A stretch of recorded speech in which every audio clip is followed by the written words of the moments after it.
రాముడు వనవాసంలో నేలపైన పడుకునేవాడు అని తెలిసి భరతుడు 2 అడుగుల లోతు గొయ్యి తవ్వి అందులో పడుకునేవాడు అని మీకు తెలుసా? ఇలా ఎందుకు చేశాడంటే భరతుడు అయోధ్య సింహాసనం పైన కూర్చోడానికి ఇష్టపడలేదు. ఎందుకంటే దానిపైన కూర్చునే అర్హత ఒక రాముడికే ఉందని నమ్మాడు. అయోధ్యకు రాజు అయ్యే ఆశ తనకి లేదని కైకేయి కూడా చెప్పాడు. రాముడిని వెతుక్కుంటూ అరణ్యంలోకి వెళ్ళాడు. రాముడిని కలిసి తన తల్లి చేసిన కుట్రలో నాకు ఎటువంటి సంబంధం లేదని చెప్తాడు. అయోధ్యకు తిరిగి వచ్చేయమని రాముడిని వేడుకుంటాడు. తండ్రికి ఇచ్చిన మాట ప్రకారం 14 ఏళ్ల వనవాసం చేసిన తర్వాతే అయోధ్యలో అడుగు పెడతాడని రాముడు చెబుతాడు.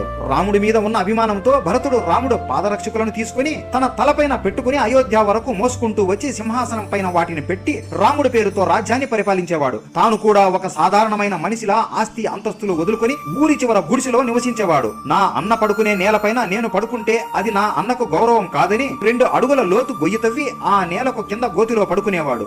రాముడు వనవాసంలో ఉన్నంతసేపు భరతుడు తన సుఖాలను ఇలా త్యాగం చేశాడు. ఇది ఎంత గొప్ప సంబంధమో కదా. అందరూ చెప్పండి, జై శ్రీరామ్.